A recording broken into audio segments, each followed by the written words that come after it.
Thank you very much, Rob. And thank you, Bayside Church, for having me here this morning. It's wonderful to be able to share with you this morning, as Rob said, to share something of God's heart and to explore what a partnership might look like between Prison Fellowship and Bayside Church, and hopefully mobilise people into the prison system in Victoria. Let me start with this from Matthew 25. We read, "When the Son of Man comes in his glory, and all the angels with him, he will sit on his glorious throne. All the nations will be gathered before him, and he will separate the people one from another as a shepherd separates the sheep from the goats. He will put the sheep on his right and the goats on his left. Then the king will say to those on his right, 'Come, you who are blessed by my Father. Take your inheritance, the kingdom prepared for you since the creation of the world. For I was hungry, and you gave me something to eat. I was thirsty, and you gave me something to drink. I was a stranger, and you invited me in. I was in prison, and you came to visit me.' Then the righteous will answer him, 'Lord, when did we see you hungry and feed you, or thirsty and give you something to drink? When did we see you a stranger and invite you in, or needing clothes and clothe you? When did we see you sick or in prison and go to visit you?' And the king will reply, 'Truly I tell you, whatever you did for one of the least of these brothers and sisters of mine, you did for me.'" As Rob said, my wife is here and with me today, which is a great treat. She doesn't often come around when I'm speaking at different churches, but it's great to have her with me this morning. We've been married nearly 17 years now. And I discovered very early on as a young man, early in our marriage, that I had much to learn. Certainly I had much to learn in the topic of laundry. How to hang clothes up. Where the pegs need to go on those clothes when you hang them up. Ensuring that the socks stay together throughout the process all the way through so that apparently you get a pair at the end as well. That's important. Certainly what must go in the dryer and what must not go in the dryer. All these things I learned, but the big one I learned was the separation of the clothes. The lights, the darks, the colours. And it's a lesson that you really only need to learn once you're wearing a pink shirt that used to be white. You think, okay, there's something to this separation. Jesus is returning, we just read. Jesus is painting a picture of us of that glorious day when he will come back. On that day, there will be justice. There will be ultimate justice. And there will be a separation that happens. That separation will be perfect and it will be final. On that day, there are no darks slipping through into the whites pile like the washing. Our God is a loving and compassionate and merciful God. And it's an all-powerful love that he has for us. But he loves us so much that he cannot allow any hint of sin to be present on that day. In heaven, there will be no sin. There will be complete separation of the righteous and the unrighteous. And those who are considered to be righteous will be saved not only from the consequences of their sin, but they will be saved from the very presence of sin. Absolute perfection in heaven. And so as we look at that passage, the question is, how is Jesus going to make that determination? Who is on the left and who is on the right? Who are the sheep and who are the goats? And I think a very simple answer to that question is the fact that sheep will act like sheep and goats will act like goats. In Matthew 7 we read, "By their fruit you will recognize them. Do people pick grapes from thorn bushes or figs from thistles? Likewise, every good tree bears good fruit, and a bad tree bears bad fruit. A good tree cannot bear bad fruit, and a bad tree cannot bear good fruit. Sheep will act like sheep, and goats will act like goats. There will be evidence in your life of being a sheep or a goat. And again, if we go back to that passage in Matthew 25, how we treat each other, Jesus is saying, is a direct representation of how we treat Jesus, of how our relationship with Jesus looks.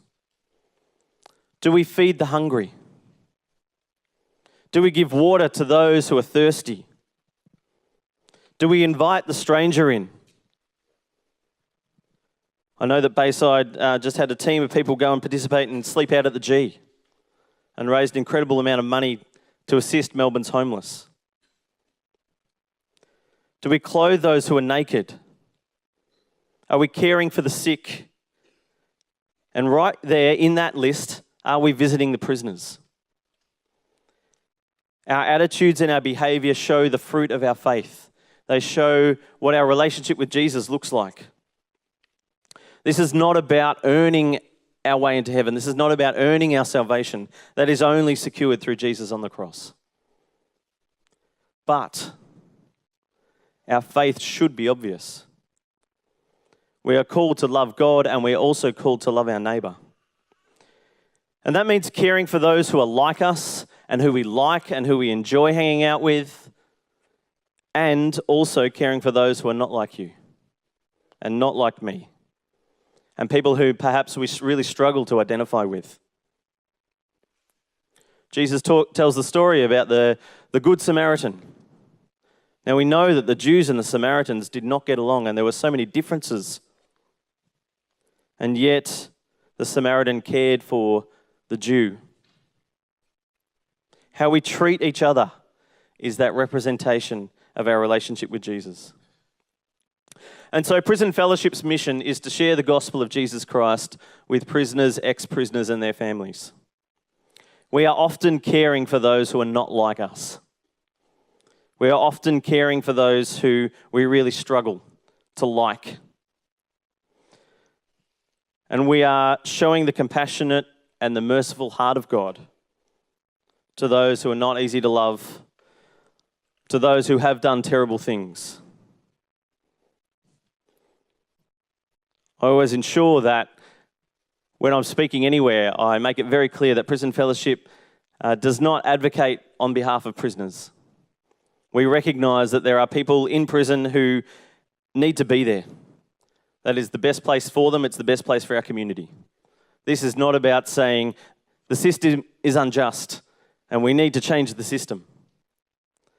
No, this is about saying there are people in here who are still loved by God. Even those who we perhaps have very little in common with. One of our ministries is a sports ministry called Slam. We have a lot of young adults and older. In fact, we do have a 72-year-old who participates in our Slam sports ministry.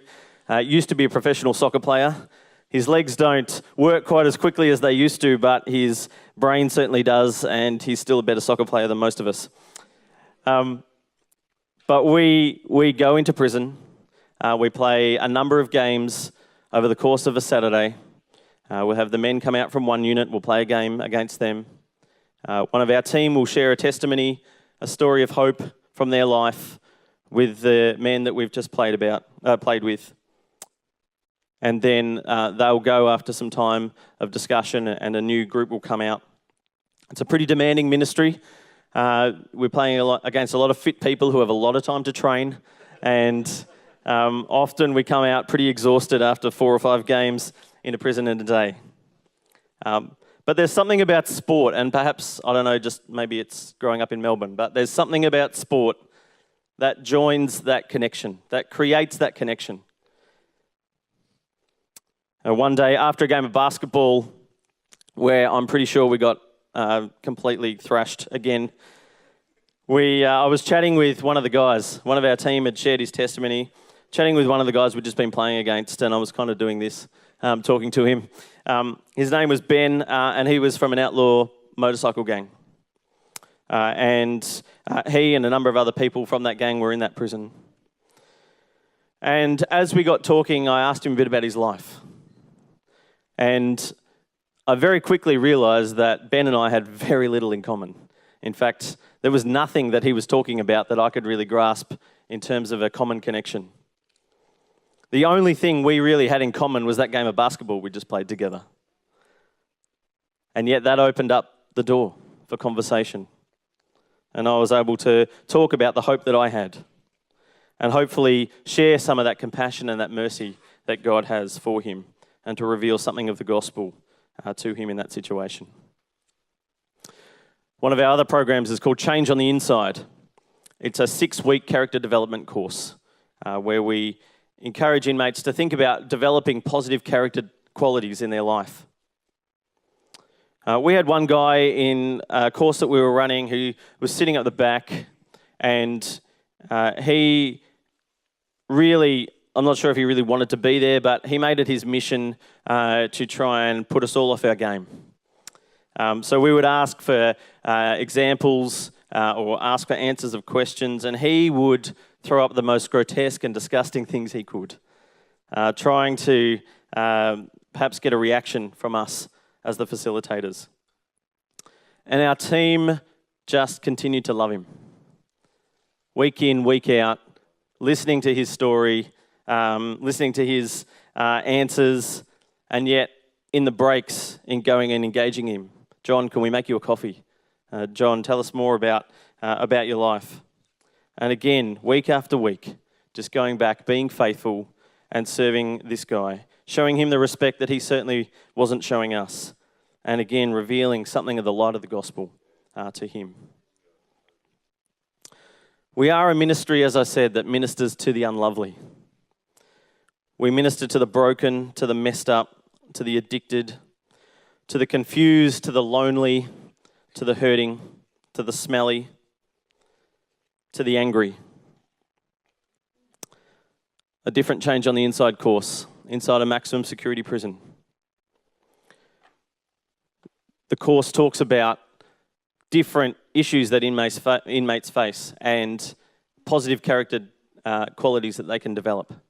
So we look at things like choices, decisions, and consequences, and the character quality of responsibility. Or we look at anger management and the character quality of self-control. We get to week 4 in the course, and we talk about healthy relationships and the character quality of forgiveness. We're running this course. There is a guy in the back row. They always seem to sit in the back row. There's a guy in the back row, and he has not said a word for 3 weeks of this course. He's faithfully attended, but he has not participated at all. We get to the topic of forgiveness. And he rocks back on his chair and he says, "You don't know what you're talking about." He says, "It's not that easy." And I had to agree with him. I said, "No, I agree, it's not that easy." And this guy had been called the angry one by all the other inmates in that course for the previous 3 weeks. I didn't know his name. It was just referred to as the angry one. And he rocks back, says, "It's not that easy. You don't know what you're talking about." And then he opened up and then he shared for the first time. He said, "I was raised by my grandparents. My grandfather was a pretty harsh bloke, used to hit me." He said, "I didn't know who my parents were. I had an older sister who lived in Queensland, and I didn't know anything else apart from that." He said, "At the age of 12, I was going through my grandparents' study. I looked in their filing cabinet and I found my birth certificate. And I discovered that my older sister in Queensland was in fact my mum, and my whole family had been lying to me all my life." And he said, "And I lost it. I said, 'How dare you treat me like this, not tell me this?' A short time later, his mum came down from Queensland and he said, 'We had it out. We tore the house to shreds. We had this massive argument that lasted 2 hours.' He said, 'She denied it. She denied that I was her son.' He said, after 2 hours, she finally relented and she said, 'Fine, you're mine, and I wish I'd never had you.'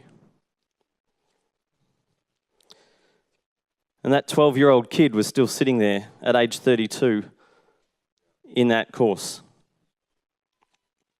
We deal with angry people We deal with lonely and hurting and addicted and messed up people. But we're a ministry that says the world may hate you, but there is a God who loves you still. They know. They're very clear about the fact that there is a community out here that doesn't think much of them. And so when we are able to go in and say, you know what, we'll sit next to you. We'll listen to your story. We'll hear what you have to say. And we will love you. And we will tell you about a God who loves you. Then that speaks very powerfully. Many times our volunteers are asked, how could God still love me? Doesn't he know what I've done?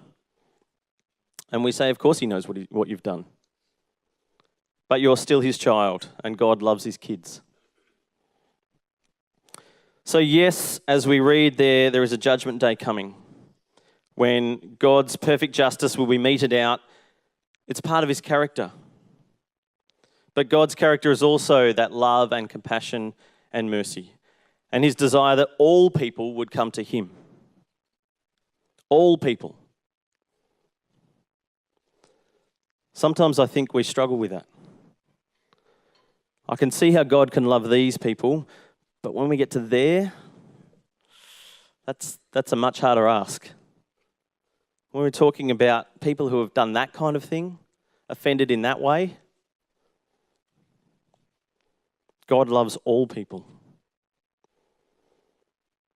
And when they turn and come back to him, he wraps his arms around them and says, welcome home, prodigal son, I love you. One of the greatest experiences of my 12 years in prison fellowship was standing in the middle of a maximum security prison unit and praying for a man who had just come to the end of any other option. We'd engaged in conversation and he was standing there with a Bible and an Anglican prayer book. And he said, I've been in and out of here 8 times. He said, I have tried everything. I've tried ditching old friends. I've tried changing who I hang out with. I've tried to kick this addiction. I've tried so much, but I get out and I try and I fail and I'm back in. And I get out and I try and I fail and I'm back in. And that process is just repeated and repeated. He said, this is my 8th time in prison. He said, I've been reading this Bible. And he said, I think this Jesus guy might be the answer. And so in one of those circumstances where everything else goes blurry, I mean, there was guys playing pool there was guys doing their laundry there was a guard station right there was all this stuff happening around us, and all of that kind of faded into nothing. And I got to stand there with him and pray as he submitted his life to Jesus. An amazing experience. Part of acting like sheep, where there is real evidence of your faith in Jesus, is being obedient to the shepherd's voice, to listening to the shepherd's voice and being obedient to it.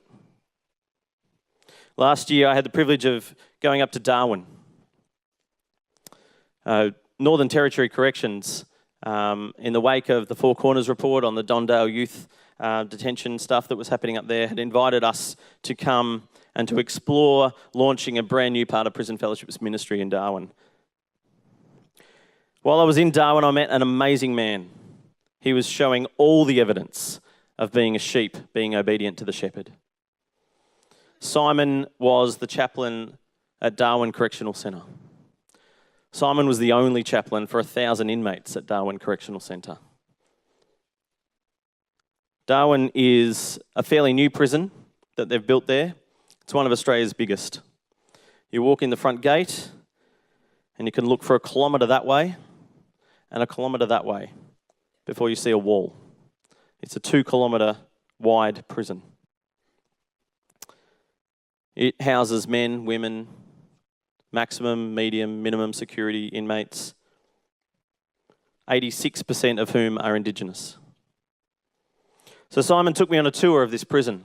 It took us 3 hours to get around the prison.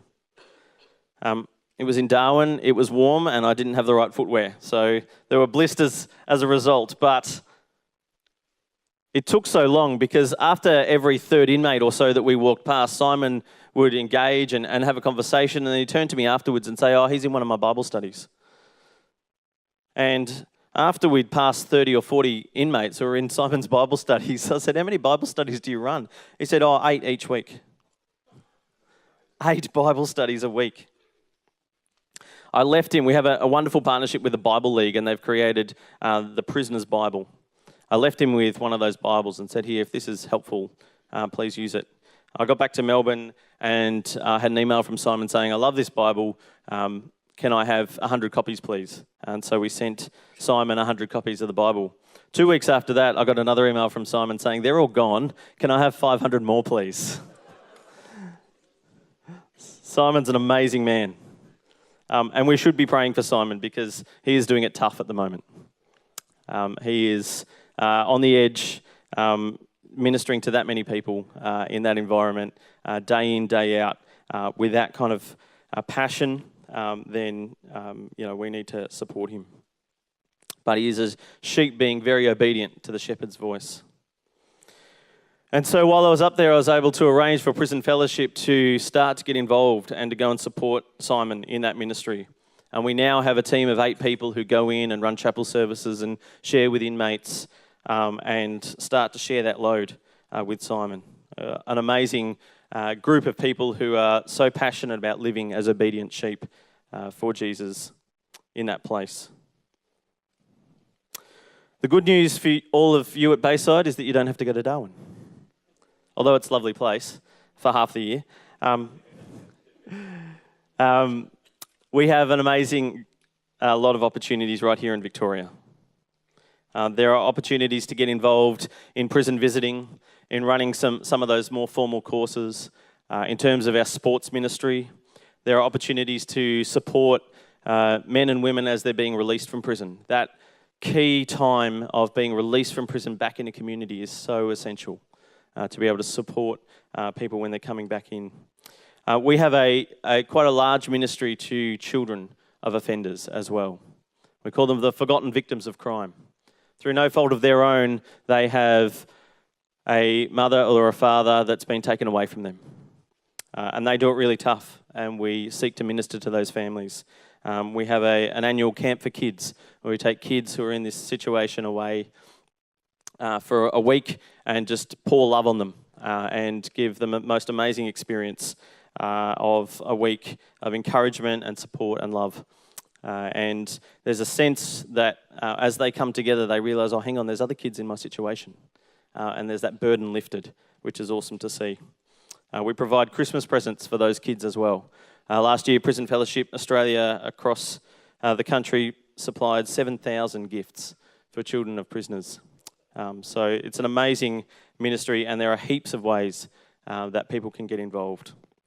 We already have over 1,000 volunteers ministering the gospel of Jesus into the prisons and to the least of these. So we rely on the church. We are a ministry that really sees itself as a conduit between the church and the prison system. We are a ministry that relies on the church for all of our needs, financial, prayer, volunteers. Really, we are just that funnel, if you like, that people can come and be well trained, and the prison system really appreciates the fact that there is an organisation that they know that coming out the other end of that funnel are people that they can trust in a maximum security environment. Certainly, if you'd like to know more, we'd love to talk with you more about that. We've got a couple of volunteers from Prison Fellowship here, Ian and Dave. There's a table at the back. They'll be up there after the service and be very happy. They're both been into prison, so if you want to hear some good prison stories, I'm sure they're happy to share with you. And we also have a copy of this book, which we use in the prison fairly extensively, called Why Forgive. And if you would like one of those today, then please feel free to take one from the back table, full of short stories, amazing stories of people who have been wronged in their life in a number of different ways and found the ability to forgive. So I encourage you to look at taking one of them as well. Just as I close, Jesus' words in Matthew 25 could not be more serious. He's talking about there's a judgment day coming. The separation on that day will actually be final. And we are called to live as his sheep, where the evidence of our faith is really clear, where we care for those around us, especially those who are not like us, especially those who are hard to like. The beauty of this is that that's all God requires of us. God's desire is that everyone would come to us, and if we live as obedient sheep, caring for those around us, then he will do the rest. So can I encourage us all this morning to live in such a way that there is evidence of our faith, and that through our actions, through our time, through our money, through our prayers, that we care for the least of these. Let me pray.